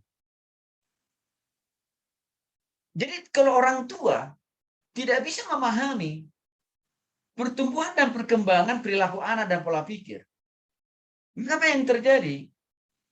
Orang tidak akan mampu membimbing dan mengajar anak-anaknya dengan benar. Dampaknya di sekolah dia ketemu dengan lingkungan, artinya teman-temannya yang nggak jelas. Maka anak ini akan mengadopsi pola pikir, sifat, karakter, dan perbuatan teman-temannya yang tidak jelas. Ditambah lagi, kalau sang guru yang mengajar di sekolah, atau juga yang mengajar di sekolah minggu atau remaja pemuda, juga tidak memahami, tidak mengerti tentang peranan ilmu psikologi. Kita sudah tahulah hasil akhirnya. Kenakalan remaja di mana-mana akan terus berkembang. Dan ini berbahaya. Nah, maka saya katakan dari Bapak Ibu, ilmu psikologi ini penting juga buat kita sebagai orang tua. Nah, itulah kelebihannya memang kita jurusan pendidikan ini dibanding dengan jurusan teologi ya. Karena ada ilmu lain yang ditambahkan buat kita untuk diri kita sendiri dalam mengasuh dan mendidik anak-anak kita dalam perspektif pendidikan. Yang keenam, ilmu psikologi pendidikan itu berguna ya untuk memahami faktor yang menjadi penyebab timbulnya masalah-masalah yang terjadi dalam diri anak. Itu gunanya ilmu psikologi. Ya. Contoh, kenakalan remaja yang saya sudah sebutkan di hari-hari ini, mereka senang menciptakan kelompok-kelompok geng-geng sendiri. Ya. Itu kan meresahkan masyarakat. Meresahkan aparat keamanan. Bahkan ada orangnya sudah ditahan berkali-kali. Bapak Ibu, lakukan lagi kesalahan yang sama. Sehingga kadang-kadang orang tuanya stres. Karena bolak-balik dia harus ngurusin untuk mengeluarkan anaknya dari kantor polisi. Bahkan tidak cukup sampai di situ. Guru dan kepala sekolahnya juga dipanggil. Saya coba mendalami dari perspektif pendidikan. Apa sih yang kurang? Yaitu tadi. Guru, orang tua, pendidik kurang dibekali dengan pentingnya ilmu psikologi. Nanti akan kita bicara dalam konteks pelayanan gerejawi. Pentingkah ilmu psikologi ini bagi pendeta, bagi hamba Tuhan, bagi majelis, bagi pengerja? Oh, penting. Nanti kita lihat.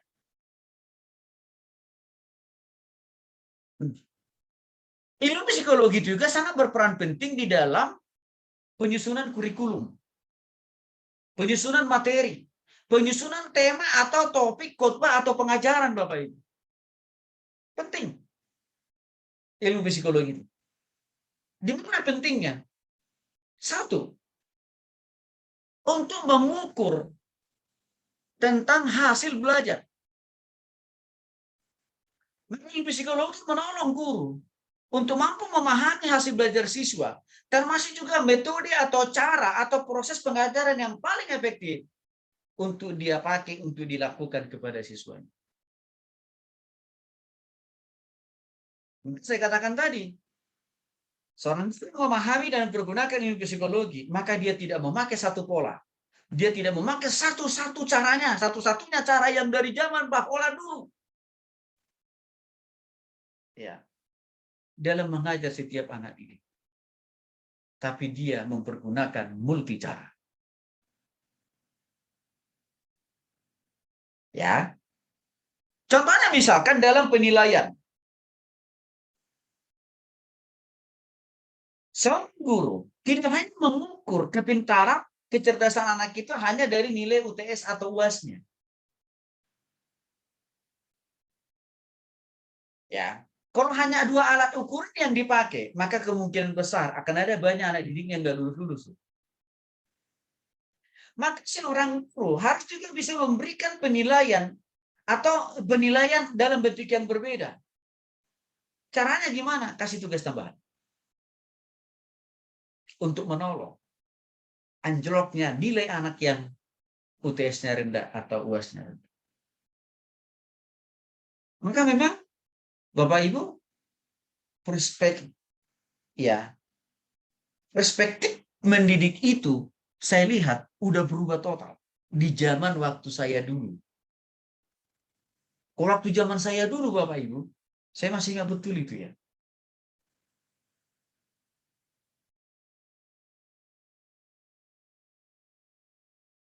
Pendidikan itu lebih banyak kepada menekan. Bahkan waktu saya ambil S2, MA, di sebuah sekolah teologi, saya ngerasain itu. Ya. Saya lihat, kok kenapa ya? Saya rasanya dididik di sekolah teologi ini, tapi justru kesannya saya ditekan gitu. Artinya apa? Dibuat sulit gitu. Bahkan dipaksa.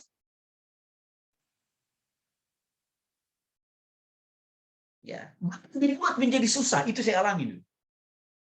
Contoh paling keren. Dulu ada satu mata kuliah di kampus itu namanya mata kuliah penginjilan anak. Ya.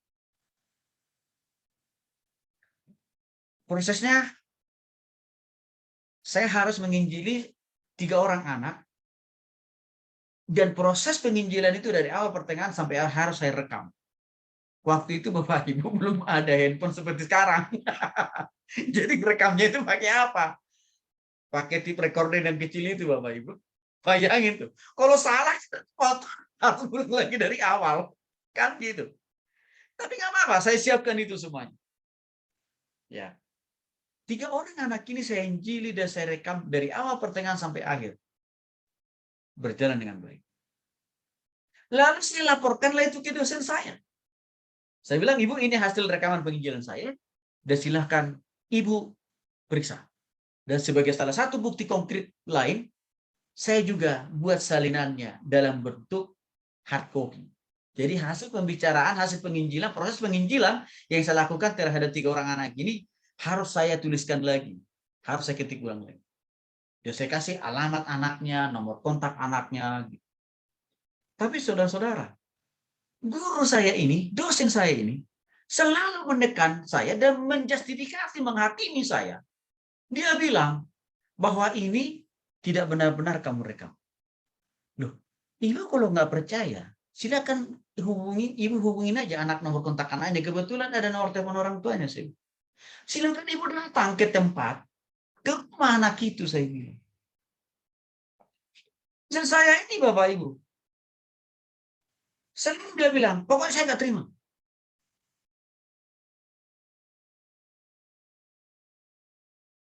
Artinya apa? Saya dipaksa untuk tidak lulus mata kuliah. Saya dipaksa dia. Lalu saya bilang, oke, kalau memang itu yang menjadi keputusan Ibu, saya akan pindah, saya akan cari dosen lain. Dan waktu itu Bapak Ibu, saya cari dosen yang lebih galak dari dia. Ya, karena hanya ada 2 yang mengajar mata kuliah itu kebetulan di kampus itu. Salah satunya dia, dan ada salah satu lagi, ya, seorang ibu, orang Amerika. Ibu orang Amerika ini hanya adalah gurunya dia. Gurunya dia yang mengajar dia dulu waktu mata kuliah penginjilan anak itu. Saya bilang, saya akan minta, saya akan belajar dari ya gurunya ibu, saya bilang. Saya belajar dari gurunya dia. Oke, dan aturannya lebih susah. Ya. Tapi saya ikutin prosesnya. Saya ikutin prosedur. Dan dari gurunya dia itu, saya lulus Bapak Ibu. Artinya apa? Dari gurunya dia yang paling susah, yang paling sulit, saya lulus kok. Tapi dari dia nggak bisa saya lulus. Berarti ada pemahaman yang salah, ada konsep yang salah tentang mendidik. Dari dosen saya yang pertama tadi. Konsep dia mendidik itu adalah menjatuhkan orang. Gitu ya. Menghancurkan orang. Dan yang paling aneh Bapak Ibu, waktu itu dia bilang begini, salah satu persyaratan supaya kalian lulus mata kuliah saya, kalian harus kasih foto pribadi ke saya. Apa hubungannya foto dengan nilai? Tapi saya kira nangkap. Rupanya dia memberikan penilaian lulus atau tidak lulus kepada mahasiswanya itu berdasarkan tampang. Saya baru tahu di akhir. Dosen saya yang kedua yang notabene, yang dulu pernah ngajar dia nggak minta itu. Nah ini perspektif yang salah tentang mendidik. Jadi kesimpulannya Bapak Ibu, mendidik itu bukan membinasakan. Mendidik itu bukan membuat orang supaya frustrasi dan stres dan supaya orang makin bodoh. Bukan. Mendidik itu adalah menolong orang untuk apa? Maju, berkembang dalam semua aspek dalam hidup. Maka saya lihat di situ sebenarnya guru itu adalah pelayan sebenarnya. Bukan penguasa atas orang yang dididik. Maka dalam hal itu saya lihat seorang pendidik harus bisa menolong orang yang tidak tahu apa-apa supaya dia bisa menjadi tahu.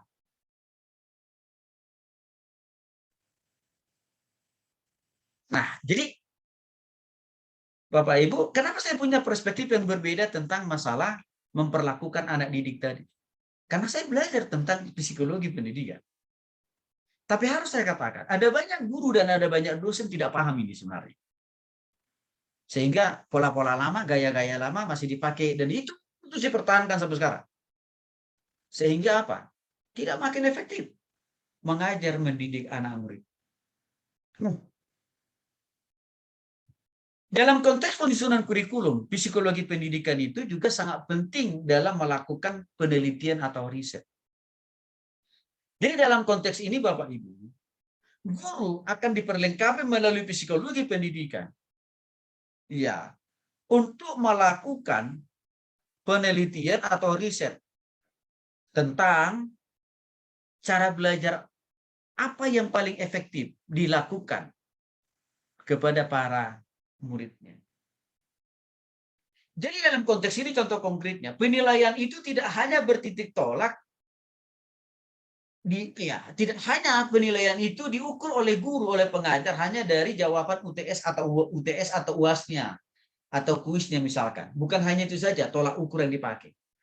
Tetapi guru juga dapat meneliti perubahan perilaku, sikap, karakter anak didiknya. Contohnya misalkan ketepatan dia dalam mengikuti pembelajaran itu. Ketaatannya, kedisiplinannya, kehadirannya, etika komunikasinya, ya. Terus apa lagi? Pola kehidupan doanya.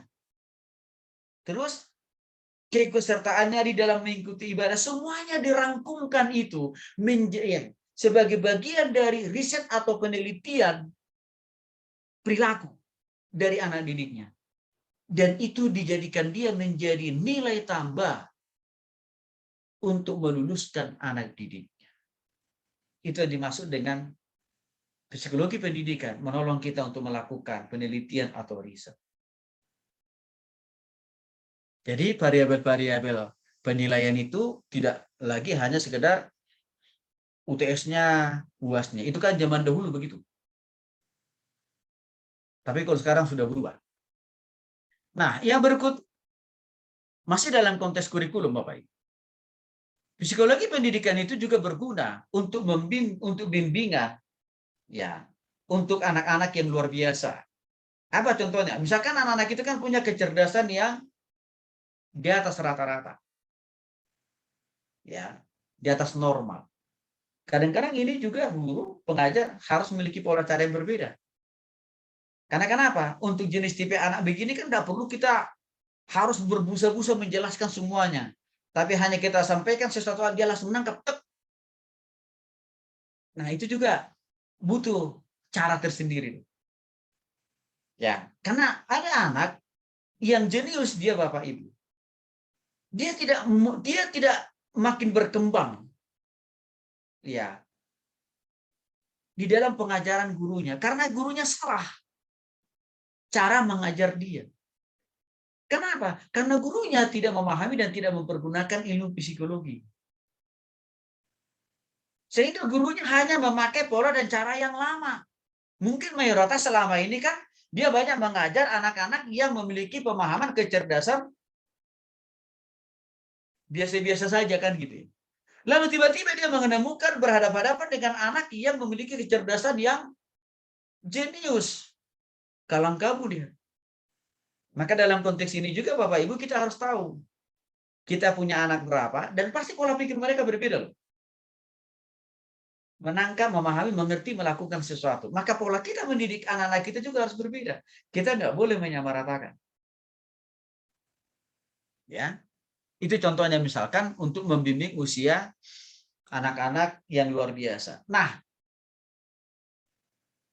ada yang namanya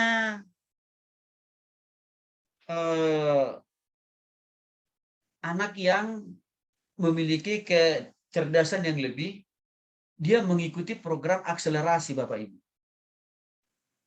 Sehingga dia di SMP hanya cuma 2 tahun, di SMA hanya 2 tahun. Nah, menghadapi anak yang jenis begini maksud saya, itu guru harus memiliki pemahaman pengertian ilmu psikologi yang benar. Misalnya anak yang begini kan, kalau guru nggak siap, anaknya ini biasanya kritis dia. Selalu haus akan hal-hal yang baru. Maka biasanya anaknya senang bertanya itu. Bahkan hal-hal yang tidak berhubungan dengan pelajarannya pun ditanya terus dia. Nah, seorang guru yang memahami ilmu psikologi, jangan baperan menghadapi tipe anak begini. Jangan tersinggung, jangan marah-marah, jangan dimusnahkan dia.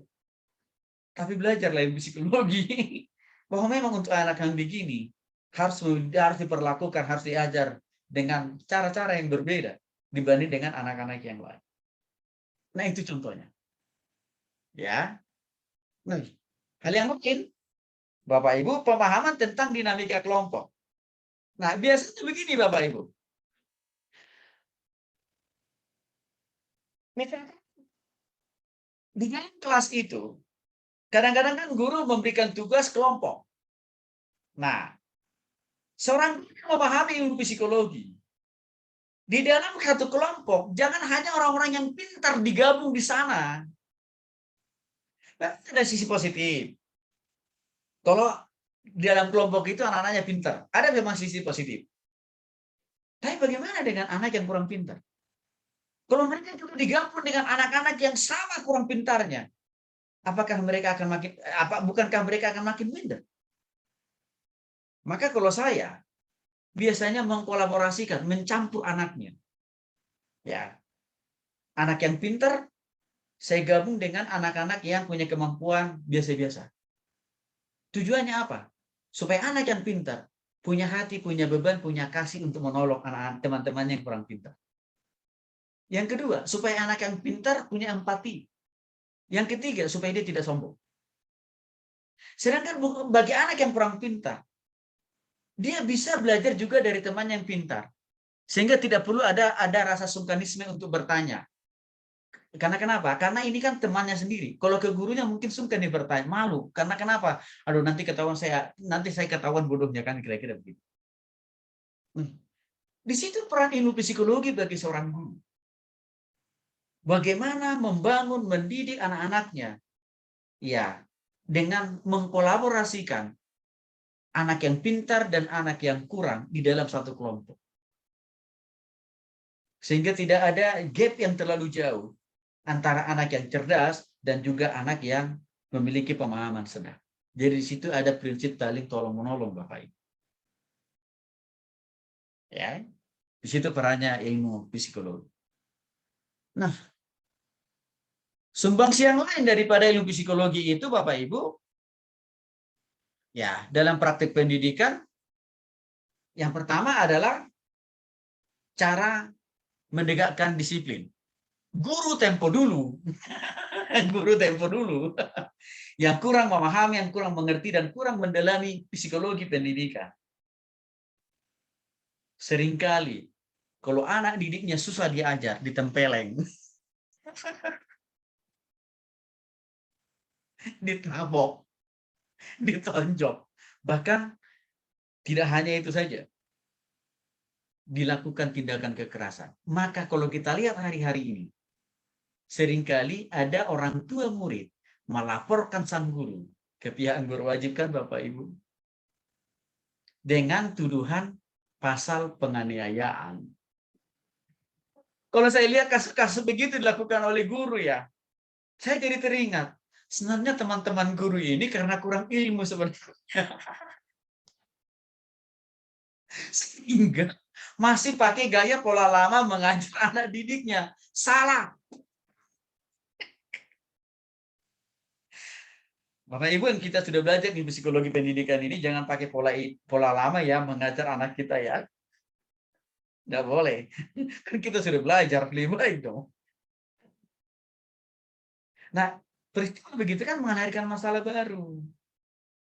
Jadi di situ saya katakan tadi, memang ilmu psikologi pendidikan ini bisa dikatakan masih termasuk kategori barang baru, ya, dalam konteks dunia pendidikan. Dalam pemanfaatannya dalam dunia pendidikan, ini konteks baru sebenarnya. Karena dulu orang memahami ilmu psikologi itu kan lebih kepada ilmu kejiwaan.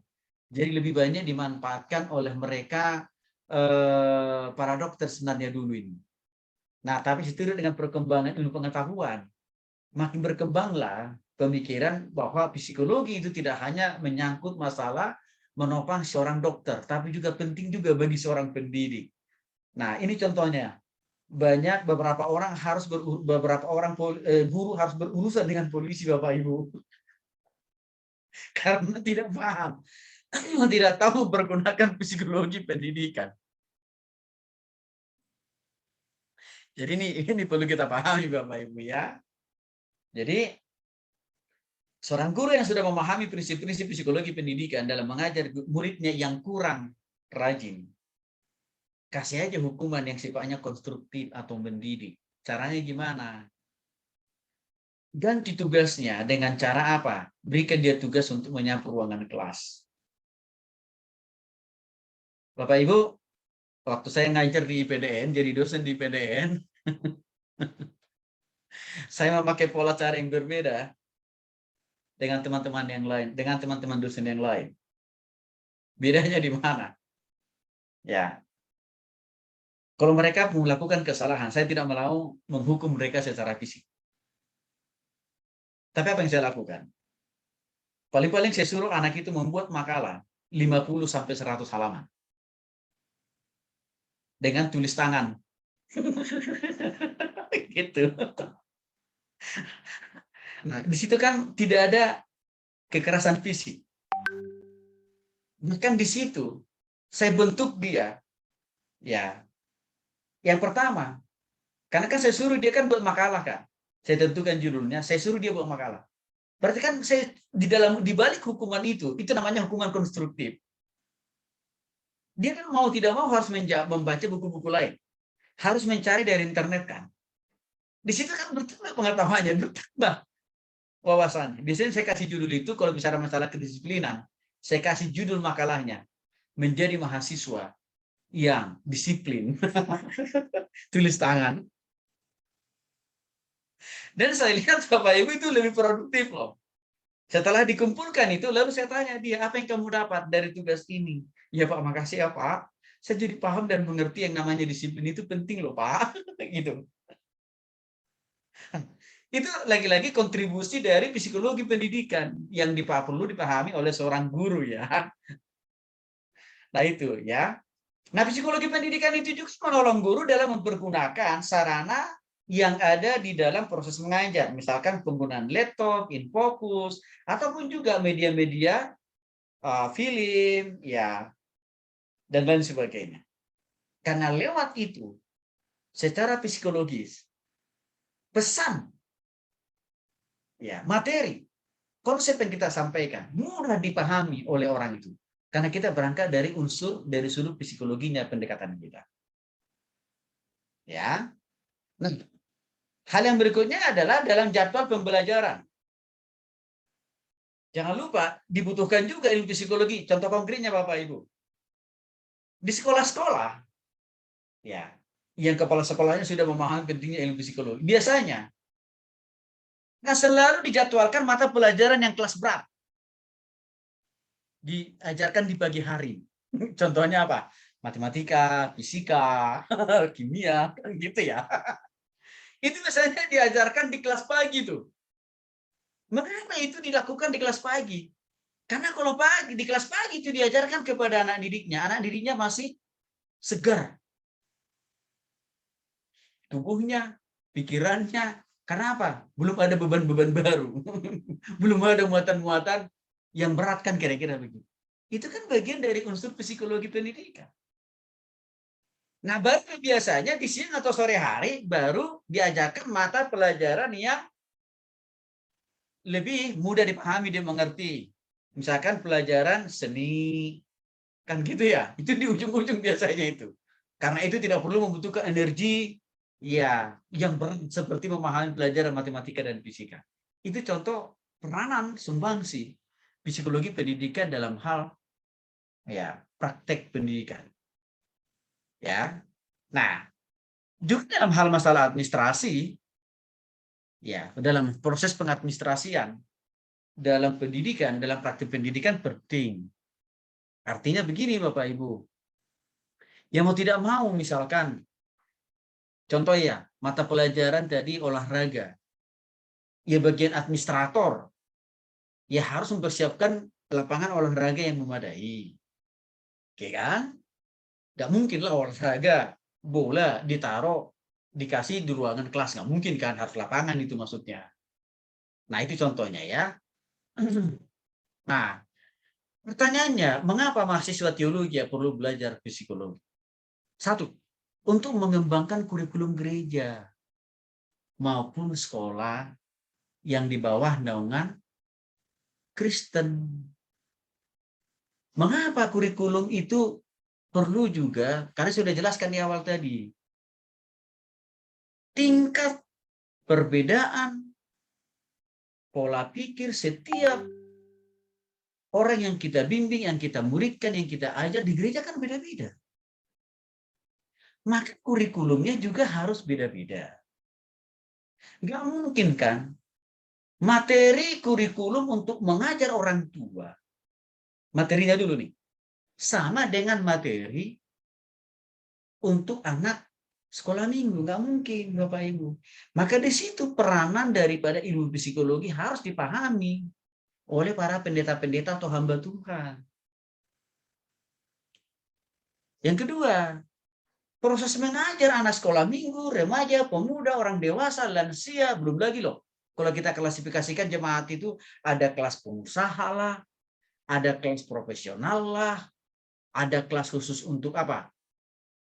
Yang backgroundnya misalkan tentara lah, awam lah. Wah, itu dibutuhkan ilmu psikologi, Bapak Ibu. Ya, itu peranannya. Nah, jadi hamba Tuhan nggak boleh hanya merasa udah cukup saya sudah sarjana teologi. Ya, yang penting aku udah cukup tahu lah itu Alkitab. Khotbahku udah banyak. Nggak bisa. Karena konteks orang yang kita layani itu beda-beda, Bapak Ibu. Tapi memang harus saya katakan juga, kadang-kadang ini tidak disadari oleh para pendeta-pendeta. Para hamba-hamba Tuhan, itu masalah. Ya, oke. Kekurangan yang ketiga, keempat, untuk evaluasi atau penilaian. Dan juga untuk layanan bimbingan konseling. Beda, Bapak Ibu. Kalau kita mengkonseling anak remaja karena kenakalannya, harus berbeda kalau kita melakukan konseling pranikah. Materinya juga berbeda. Masa materi konseling pranikah kita pakai untuk menolong anak remaja yang lagi nakal-nakalnya, nggak masuk kan Bapak Ibu kan? Disitulah ranah kegunaan ilmu psikologi pendidikan. Ya. Juga untuk pelayanan pastoral atau penggembalaan atau pemberitaan dalam bahasa sederhana. Di sana dibutuhkan ilmu psikologi juga. Jadi cara mengatakan itu dosa, itu tidak boleh. Ya, terhadap anak sekolah minggu harus berbeda. Mengatakan itu dosa, itu tidak boleh. Caranya loh ya, mengatakannya kepada orang yang lansia kan, atau orang dewasa seperti kita ini nih. Harus beda.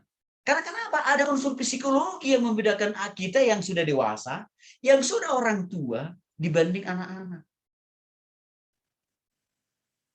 Harus berbeda itu. Cara mengatakan tidak.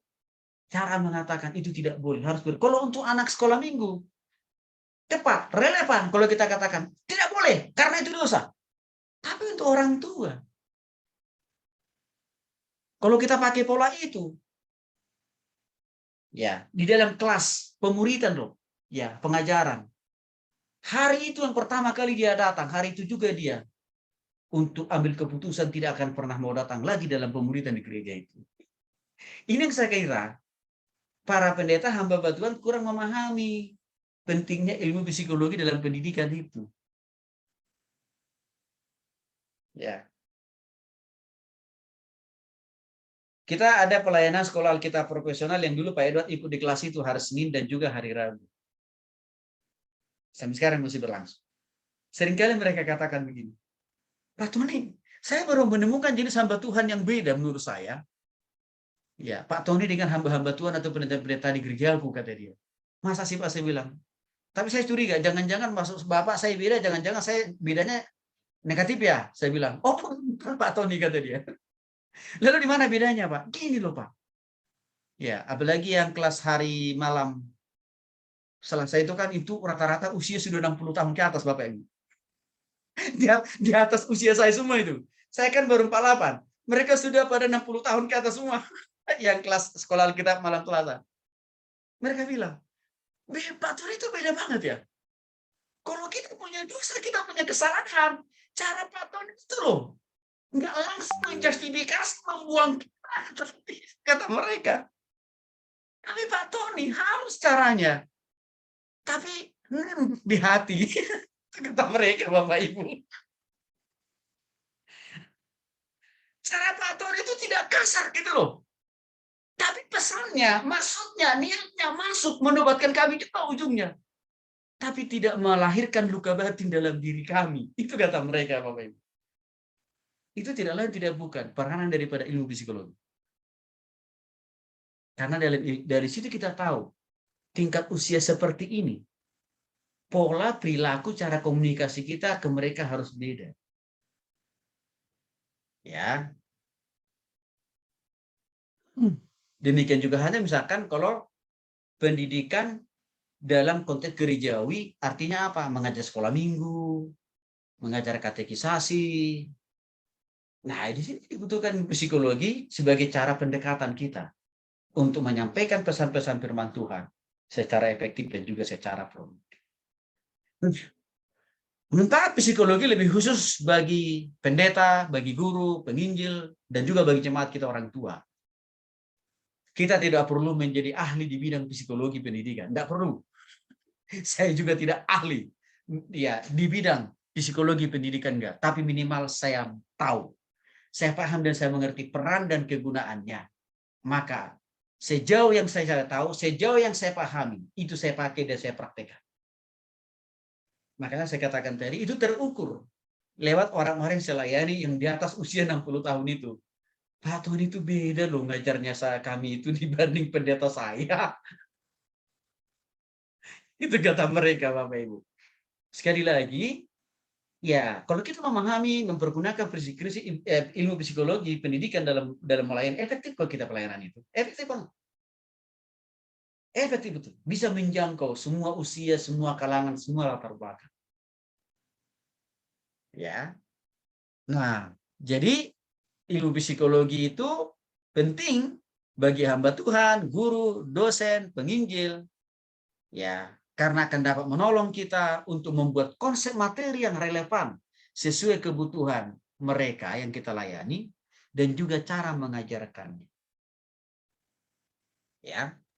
Di samping itu, ilmu psikologi pendidikan akan memberikan sumbangsi juga bagi kita di dalam merumuskan tujuan. Kan pasti ada tujuan dong yang akan kita sampaikan terhadap orang yang kita layani. Kita masuk contoh aja misalkan. Kalau kita mau mengkhotbahkan mengajarkan tentang Kejadian pasal 1, bicara tentang penciptaan kan. Maka tentunya kita bahas tema tentang penciptaan yang terambil dari Kejadian pasal 1 ayat 1 sampai dengan ayat yang ke-30 misalkan ya. Harus kita tahu dong, tujuan apa yang mau kita capai dengan pengajaran ini, dengan tema ini. Perubahan apa yang harus tercapai di dalam diri orang-orang yang kita ajar dengan kita menyampaikan topik ini. Harus kita tahu itu.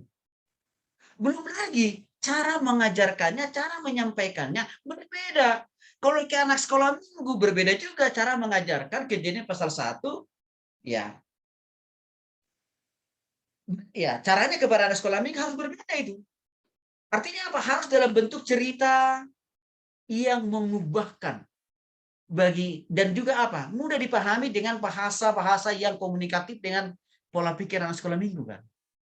Maka untuk itulah kenapa misalkan lahir Alkitab yang ditambahin juga dengan gambar. Ya. Taman Eden dan juga gambar proses bagaimana Tuhan menciptakan. Karena di sana ada unsur psikologi pendidikan yang sedang dipakai. Nah, untuk orang dewasa mungkin nggak butuh lagi gambar-gambar itu kan. Karena kenapa? Orang dewasa sudah dapat memvisualisasikan kira-kira setelah dibacakan, setelah dijelaskan Kejadian pasal 1 sampai 30, orang dewasa sudah bisa memvisualisasikan, memberikan gambaran dalam pikirannya. Oh, kira-kira beginilah ya. Tapi di sekolah minggu kan nggak bisa. Nah, itu contohnya. Pentingnya ilmu psikologi itu sendiri. Ya. Nah, contoh lain misalkan ya, khususnya kita ini yang sedang belajar di teologi ya, penting ilmu psikologi pendidikan karena nanti mungkin saja Bapak Ibu akan menulis tesisnya atau skripsinya tentang misalkan motivasi belajar, ya sesuai dengan prinsip firman Tuhan. Berarti di sana harus Bapak Ibu bahas tentang psikologi pendidikan. Ya. Atau misalkan membuat makalah atau materi pengajaran tentang konsentrasi, membangun fokus dan konsentrasi dan semangat untuk mempelajari firman Tuhan. Dan masih banyak lagi contoh yang lain. Ya. Secara ya, hal yang lain, ya ini hanya pengulangan saja saya kira. Ya, memilih ilmu psikologi berguna bagi kita untuk memilih strategi metode pembelajaran yang sesuai dengan keadaan situasi orang yang kita layani, dan juga mengefektifkan kita untuk melakukan proses konseling.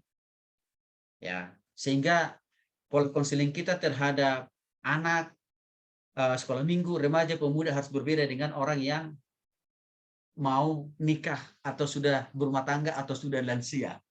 Itu bisa kita pakai karena kita ditopang dengan psikologi pendidikan. Nah, dan juga saya kira psikologi pendidikan itu memberikan dorongan kepada kita guru, pengajar, ya bagaimana kita mengajar secara efektif dan juga secara produktif. Dan juga menciptakan suasana pembelajaran yang kondusif, artinya nyaman bagi anak didik kita. Makanya kadang-kadang misalkan kalau untuk kelas-kelas yang PAUD atau TK, itu biasanya kan dindingnya diwarnai dengan gambar yang penuh dengan gambar-gambar yang beraneka ragam. Kan gitu. Nah, tapi kalau untuk anak mahasiswa nggak butuh lah dindingnya diwarna-warnain kan. Tapi untuk anak PAUD, TK penting kan itu Bapak Ibu. Karena di sana ada unsur psikologi yang sedang dipakai sebenarnya. Itu contohnya ya. Dan psikologi itu juga menolong kita untuk dapat berinteraksi dengan setiap orang yang kita ajar dengan efektif, dengan produktif, tanpa menimbulkan masalah baru. Di situ peran daripada ilmu psikologi. Serta memberikan penilaian yang adil. Contohnya sudah saya sebutkan tadi. Seorang guru yang memahami ilmu psikologi dalam pendidikan, dia tidak hanya menilai muridnya, hanya sebatas dari nilai pencapaian UTS atau UAS-nya, tapi juga dari kehadirannya, kerajinannya, dan lain sebagainya. Kiranya apa yang saya sampaikan di sesi yang pertama ini boleh menambah pemahaman wawasan kita Bapak Ibu, tapi sekaligus juga harapan saya, kita bisa mempergunakan ini di dalam keluarga kita, dan juga di dalam pelayanan kita. Tuhan memberkati.